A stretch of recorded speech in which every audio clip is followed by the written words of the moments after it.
Bonjour et bienvenue à l'atelier pour cet épisode 19 du 74 canon. Comme d'habitude, on a encore du boulot, et comme d'habitude, c'est du travail du bois, c'est-à-dire qu'on va rajouter du bois, enlever du bois, rajouter du bois, enlever du bois. C'est parti.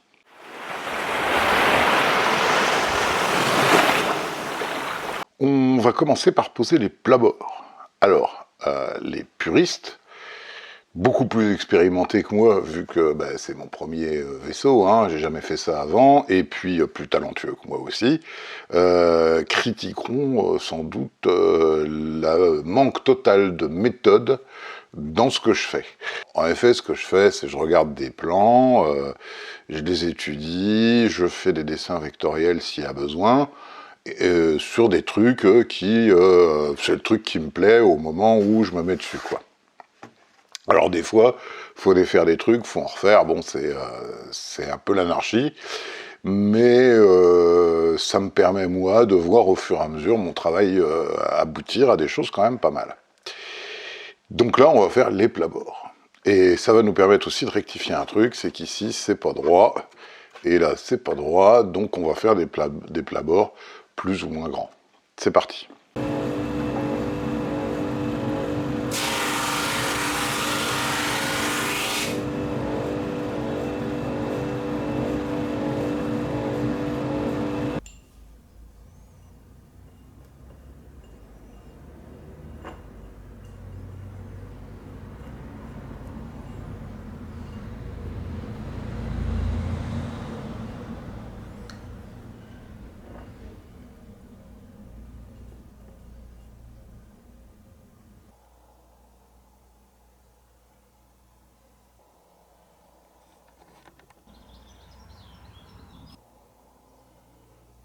Évidemment, ce genre de travail demande un nombre de serre-joints relativement considérable, mais c'est aussi le cas quand on fabrique une guitare acoustique de toute façon, quand il s'agit de coller les contre-éclisses par exemple. Donc c'est le même matos qui est réutilisé, tout simplement. J'en profite pour coller ces petites pièces qui seront ensuite rabotées au niveau des scies, donc 3 de chaque côté, ouverture des canons de pont. Comme j'ai pas de serre-joint spécialisé, pour les maintenir, je profite simplement du poids d'un gros serre-joint en acier qui va comme ça appuyer sur les pièces pendant qu'elles collent. Bon, on a fait le maximum compte tenu du nombre de serre-joints. On va laisser passer une nuit.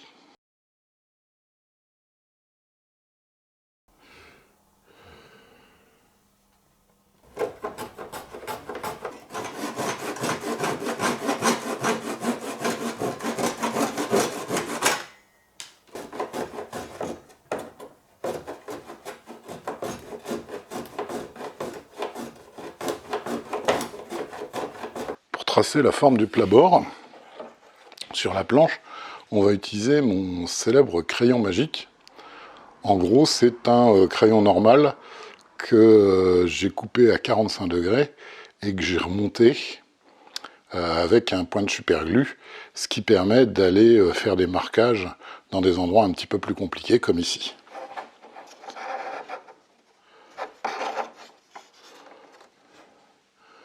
Donc on prend notre forme.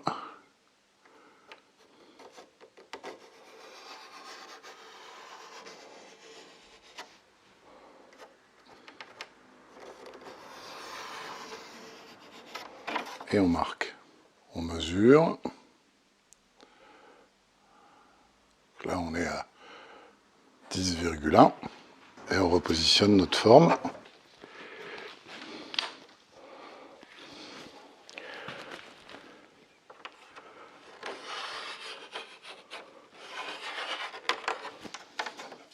Et on a notre forme à découper.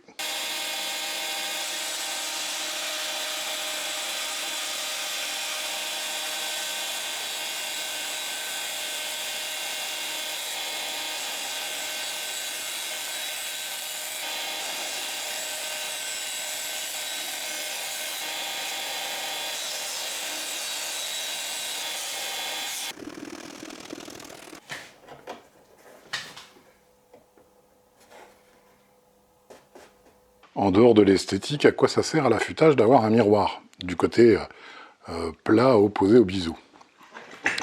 C'est tout simplement parce que ça permet de faire des vraies coupes à 45. Si on met son biseau, on peut orienter l'angle de son biseau et regarder dans le miroir jusqu'à ce qu'on ait 45 degrés, comme ici. Un point de super glue, et on va pouvoir installer ici, qui nous permettra ensuite de faire la jonction avec le plat-bord.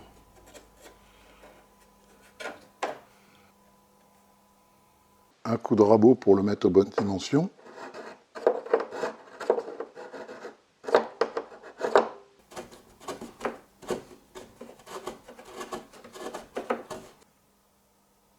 Et pour maintenir le temps du collage, je réutilise cette technique avec des serre-joints à acier juste posés, mais suffisamment lourds pour bien plaquer tout le long notre plat-bord. Et on pose le montant suivant, ce qui permet de bien précisément usiner les plats-bords, qui sont ceux-là, et on continue comme ça. D'habitude, je me plains que ces serre-joints sont trop lourds pour être manipulés facilement. Finalement, j'en suis très content de les avoir.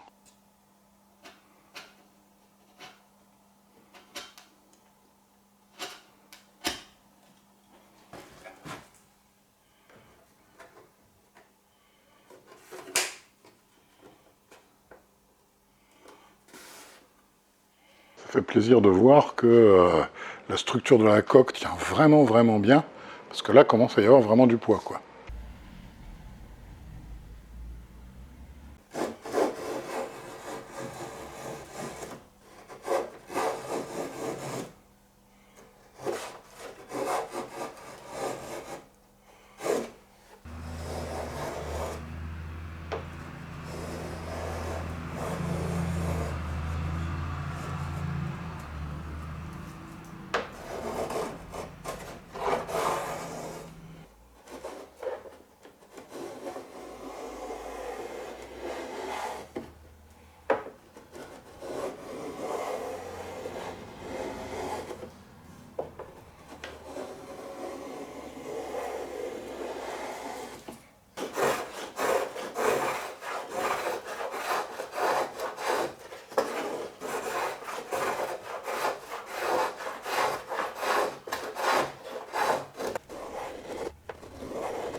Bon, comme j'ai un petit peu merdé à l'avant, voire franchement, au niveau de la pose de ces petits plats-bords, j'essaye de compenser pour avoir quelque chose qui soit à la fois plan. Donc ici c'est parfait, mais aussi dans ce sens-là, et pour l'instant il y a encore un peu de boulot.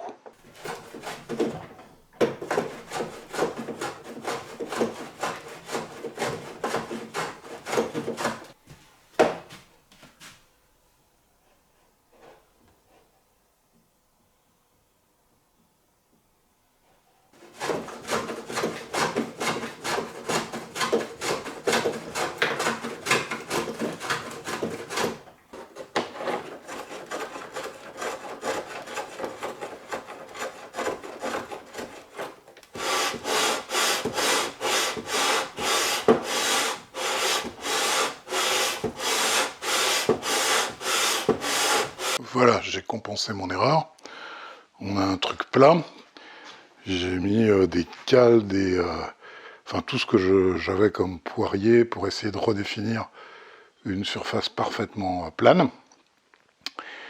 Et puis maintenant, ça va me permettre de faire l'autre en mettant systématiquement en travers à tous les points pour m'assurer aussi qu'on est parfaitement aligné. Donc il y a un petit peu de rectification aussi de l'autre côté, bien sûr. Et ça veut dire qu'on aura le plat-bord plan comme ça par rapport à l'autre côté. Alors il sera légèrement plongeant, puisque je vous rappelle qu'ici, à la proue, on est 1 mm de plus qu'à l'arrière, donc il ira bien dans ce sens-là, ce qui correspond à la pente du pont. Comme pour celui-là, je vais procéder à des ajustements relativement fins au rabot.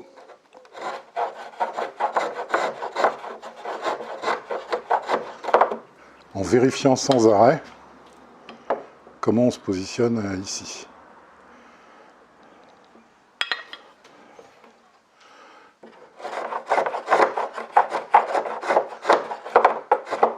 On peut obtenir plus de qualité évidemment avec un grand rabot qui va s'appuyer aussi sur cette partie-là.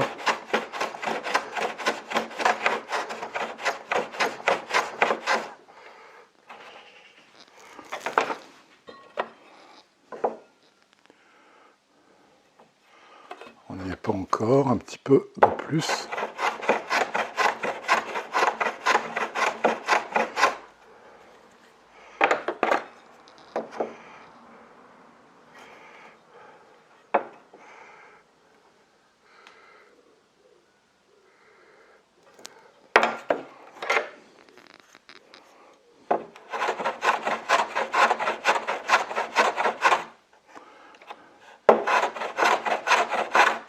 Et on finit à la cale à poncer. Alors je rappelle, la cale à poncer que j'ai fabriquée, là, c'est juste du profilé d'alu trouvé en grande surface de bricolage, que j'ai commencé par rectifier des deux côtés en mettant de l'abrasif sur la table en fonte de la scie sous table, de manière à avoir une surface vraiment bien plane. Donc après avoir rectifié ça, je mets de l'abrasif autocollant 3M, et ça me permet comme ça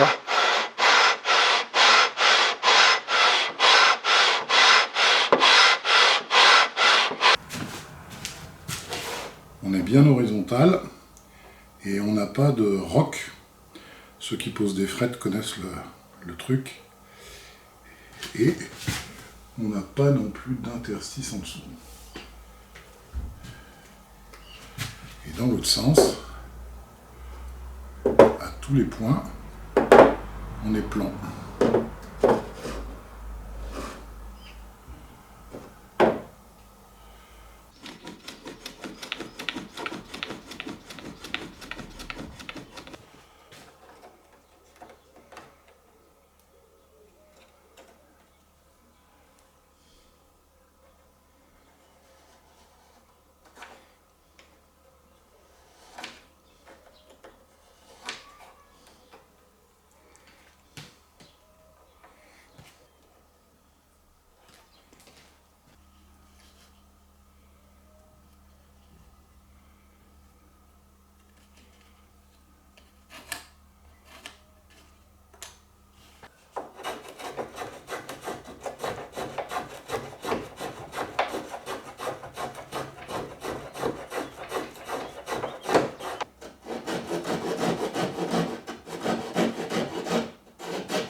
Pour l'instant, nos plabords ont des arêtes saillantes ici. Et l'idée, ça va consister à transformer ça en quart de rond. Pour ça, on va combiner deux outils. Un tout petit rabot de luthier qui va commencer par casser un petit peu. Et ensuite, on trouve ces racloirs de forme.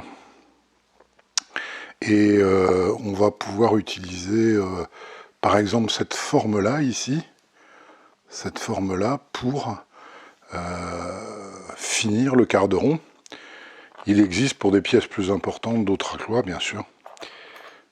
Mais on va se servir principalement de ces deux outils-là. On commence par casser légèrement l'arête.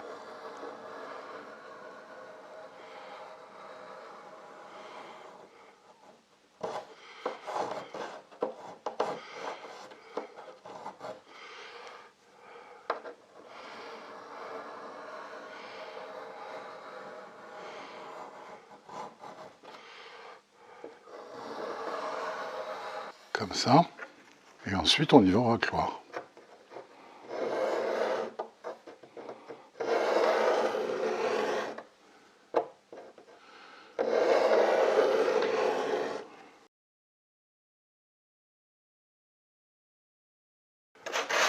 Un léger coup de ponçage.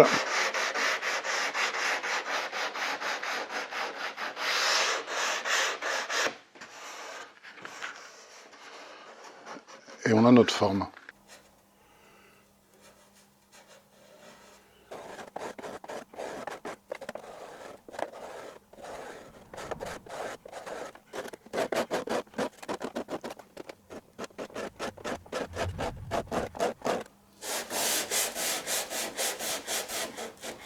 Comme d'habitude, le pleur, c'est très bien pour cette partie-là, mais pour les formes intérieures, faut son cousin qui, lui, a une légère courbe, ce qui permet de faire cette partie-là.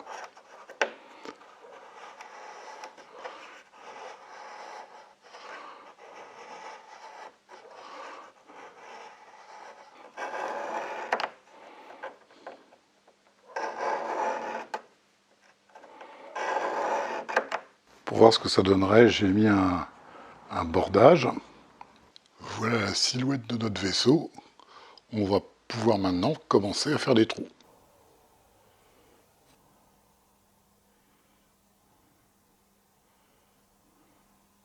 Bon, j'avais oublié de déclencher la caméra. Mais ce que j'ai fait en fait, c'est j'ai posé là dans ces interstices un bordage, c'est-à-dire du plaquage de chaîne de 2 mm.